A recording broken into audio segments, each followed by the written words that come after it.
అందరికీ నమస్కారం. నా పేరు Anil Kumar Yadav Deshmukh. Welcome to our YouTube channel. Irumudi movie. ఇది నేను ఎట్లాంటి ఎక్స్పెక్టేషన్ లేకుండా డైరెక్ట్ 150 రూపాయలు టికెట్ కొనుక్కొని సినిమా థియేటర్లోకి వెళ్ళిపోయినా. అంటే మా మహబూబాబాద్లో మ్యాక్సిమం ప్రైస్ అంతే, బాల్కనీ, అంతకు మించిన రేట్ లేదు ఇక. సో నేను కొనుక్కొని లోపలికి పోయిన తర్వాత సినిమా చూసి బయటకు వచ్చేటప్పుడు నా ఇన్నర్ ఫీలింగ్ ఏంటంటే, నేను కొన్న 150 రూపాయల టికెట్కి డబుల్ సాటిస్ఫై అయ్యి బయటకు వచ్చిన. సాటిస్ఫాక్షన్ కాదు, నా 150 రూపాయలకి జస్టిఫికేషన్ జరగడమే కాదు, ఇక్కడ డబుల్ సాటిస్ఫాక్షన్ దొరికింది నాకు. దాంతోపాటు డబల్ ఎమోషన్తో కూడా బయటకు వచ్చిన. సో సినిమాకి స్టోరీ సింపుల్, ఒక లైన్లో చెప్తా. ఏంటంటే, ఒక తాగుబోతు తండ్రి తన కూతుర్ని చిన్నప్పటి నుంచి భయం లేకుండా, చిన్నప్పటి నుంచే ధైర్యాన్ని నూరిపోసి ఆ బిడ్డని పెంచితే, ఆ పిల్ల పెరిగే క్రమంలో ఆ తండ్రికి ఎటువంటి ఇబ్బందులు వస్తాయి, ఆ కుటుంబానికి ఎటువంటి కష్టాలు వస్తాయి, భవిష్యత్తులో వీరు ఎటువంటి నష్టాలను ఎదుర్కోవాల్సి వస్తుందో చూపెట్టే దృశ్యమే ఈ ఇరుముడి మూవీ. సో దీంట్లో సినిమాకి ఫస్ట్ ప్లస్ పాయింట్స్ మాట్లాడుకోవాలి మనం. ఇందులో ప్లస్ ఏంటంటే, రవితేజ గారు సినిమాకి చాలా ప్లస్. ఎందుకంటే చాలా కాలం తర్వాత మనం ఒక సహజమైన రవితేజను చూసినాం. అంటే ఎలివేషన్స్ లేవు, బద్దలైపోయే బీజిఎమ్స్ లేవు, ఎర్రగదీసే ఫైట్లు లేవు. సినిమాకి తగ్గట్టుగా కనిపించే రవితేజ మెయిన్లీ తన ఏజ్ ఫ్యాక్టర్ని కూడా దృష్టిలో పెట్టుకొని అతను తీసుకున్న క్యారెక్టర్ 40+ ఏజ్లో ఒక కూతురు తండ్రిగా అద్భుతంగా యాక్ట్ చేసిండు రవితేజ. సో ఆయన సినిమాకి చాలా ప్లస్. తర్వాత హీరోయిన్ ప్రియా, ఆమె కూడా చాలా న్యాచురల్గా, చాలా హోమ్లీగా చేసింది. సో ఆవిడ కూడా చాలా ప్లస్. ఇంకోటి, ఆమె ఒక ఎమోషనల్ సీన్లో అసలు ఏడిపిస్తుంది, చాలా ఏడిపిస్తుంది, ఏడుస్తాం కూడా మనం. సో ఆమె ప్లస్. తర్వాత ఈ సినిమాకి ఇంకా సాయి కుమార్ గారు, ఆయన ఇందులో నాకు తెలిసి అసలు ఒక కొత్త రకమైన సాయి కుమార్ని చూస్తాం మనం. అంత సీనియర్ యాక్టర్, అంత గ్రేట్ యాక్టర్ ఎందుకైనా కూడా ఇందులో మీకు అర్థమవుతుంది. తన న్యాచురల్ యాక్టింగ్ తోటి అసలు ఒకానొక దశలో మన హృదయాల్ని పిండేస్తాడు. సో పిక్చర్లో అయిపోతారు ఆ యాక్టింగ్కి. మీరు సినిమా చూస్తే తెలుస్తుంది. తర్వాత ఇందులో అజయ్ ఘోష్ గారు, ఆయన క్యారెక్టరైజేషన్ కూడా బాగుంది, ఆయనకు తగ్గట్టుగా ఆయన ఎంచుకున్నట్టు చేసింది. బట్ ఈ సినిమాకి మెయిన్ హీరో, అతిపెద్ద సినిమాకి పిల్లర్ అంటే ఆ బేబీ నక్షత్రం. ఎందుకంటే సినిమా మొత్తంలా మనల్ని ఏడిపించేది రవితేజ కాదు, ఆ పాప ఏడిపిస్తుంది మనల్ని. అందుకే రవితేజ గారు ముదురుముండ అన్నట్టున్నాడు అమ్మాయిని. కానీ అసలు ఆ అమ్మాయి బయట చూసిన అమ్మాయికి, సినిమాలో ఉన్న అమ్మాయికి అసలు నాకు కొంచెం కూడా కొడతలే. అంటే ఎంత న్యాచురల్గా చేసిందంటే, ఆ వాయిస్ డబ్బింగ్ చెప్పడం కానీ, ఆ ఎక్స్ప్రెషన్స్ కానీ, అంత చిన్న ఏజ్లో అసలు ఆ అమ్మాయిని చూస్తుంటే నిజంగా నా కంట్లోంచి నీళ్ళు వచ్చినాయి. అంత ఘోరంగా చేసింది. యాక్టింగ్ పరంగా చెప్పాలంటే రవితేజ కంటే కూడా ఈ అమ్మాయికి నేను ఒక పాయింట్ ఎక్కువ వేస్తాను. అది ఎందుకో కూడా చెప్తాను. తర్వాత ఈ సినిమాకి జీవి ప్రకాష్ గారు కూడా జస్టిస్ చేసిళ్ళు. ఆ తర్వాత ఈ ఎవరు డైరెక్టర్ శివ, ఇతను ఇంకొక మెయిన్ పిల్లర్ ఈ సినిమాకి. ఎందుకంటే ఈయన రవితేజను దృష్టిలో పెట్టుకోనో, లేకపోతే హీరోయిన్ను దృష్టిలో పెట్టుకోనో, సాయి కుమార్నో, ఇంకొక సీనియర్ యాక్టర్ను దృష్టిలో పెట్టుకొని ఈయన ఎక్కడ ఆ సినిమాని వేరే వాళ్ళ ఒపీనియన్ తీసుకొని తీసినట్టు అనిపించలా.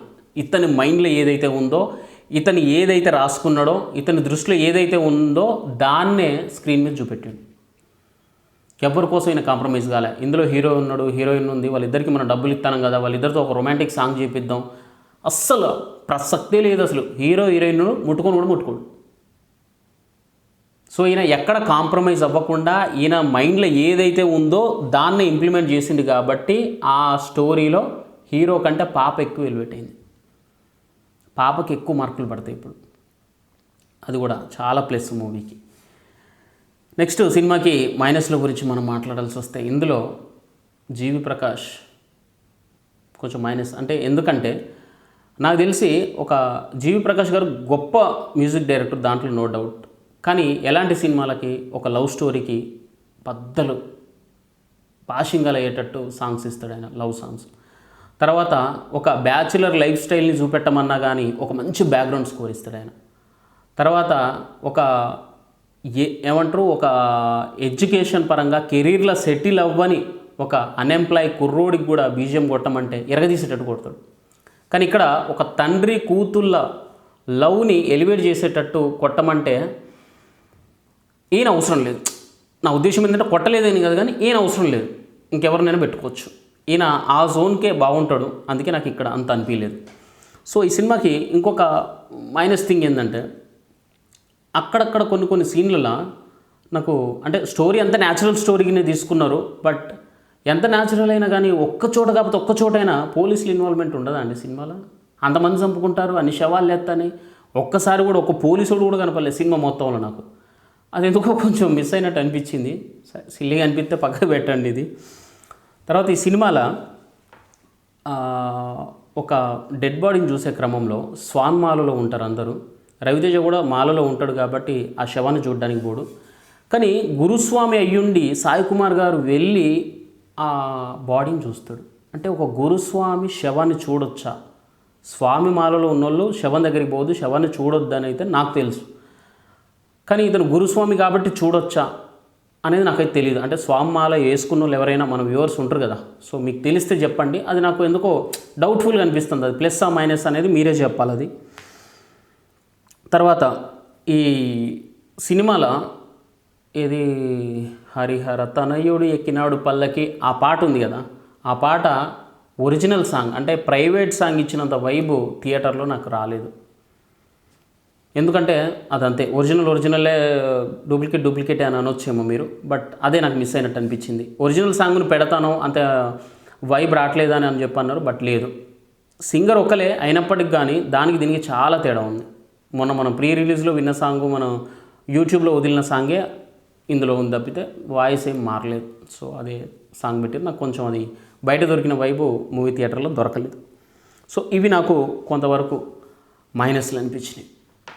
అయితే మీకు ఇందాక ఒకటి చెప్పిన సినిమాని బయటకు వచ్చేటప్పుడు నేను డబుల్ సాటిస్ఫై డబుల్ ఎమోషన్ అయినని చెప్పిన కదా. సినిమాల 2.5 గంటలు అంటే 2 గంటల 25 నిమిషాల సినిమాలో 2 గంటల 10 నిమిషాల సినిమా చూసిన తర్వాత నాకు అనిపించింది ఏంటంటే నేను ఉన్న 150 రూపాయలకు జస్టిఫికేషన్ జరిగింది, న్యాయం జరిగింది అని చెప్పి నేను ఊపిరి పీల్చుకున్నా.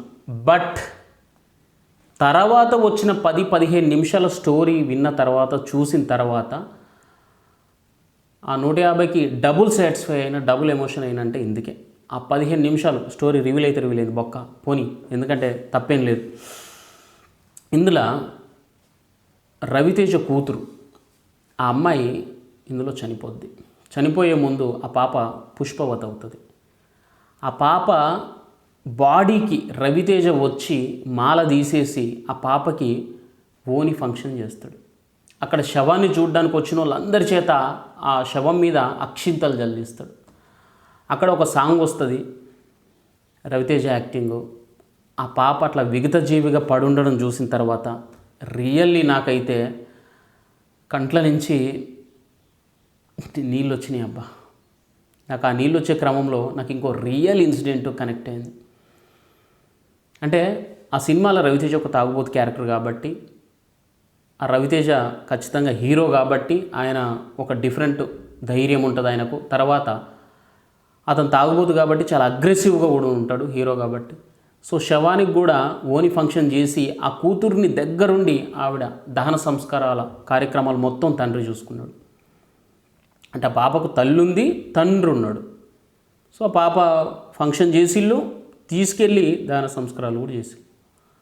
కానీ రియల్ లైఫ్లో ఒక తండ్రి లేని పాప అట్లా చనిపోతే ఆ సింగిల్ పేరెంటు ఆ పాప వాళ్ళ తల్లి ఆమె ఏ విధంగా ముందు పడుతుంది, ఆ దాన సంస్కారాలు ఏ విధంగా నిర్వహిస్తుంది.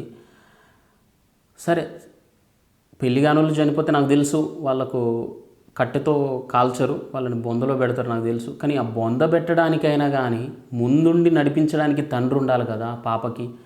ఆ తండ్రి లేని సింగిల్ పేరెంట్ల పరిస్థితి ఏంది అంటే, కూతురు చనిపోయిన తర్వాత పెళ్ళవ్వని కూతురు, పెద్దదై ఎదుగొచ్చిన కూతురు పెళ్ళవ్వకముందు చనిపోతే ఆ సింగిల్ తల్లి పరిస్థితి ఏంది, తన గుండె ఎంత ద్రవించుంటుంది, తన మనసు ఎంత విలవిల్లాడుంటుంది, తన మైండ్ బ్లాక్ అయి ఉంటుంది కదా, తన కళ్ళు కూడా తెరుచుకునే పరిస్థితి ఉండదు, తన నోట్లో నుంచి కూడా గట్టిగా ఏడుద్దామన్నా కానీ ఏడుపు కూడా బయటికి రాదు.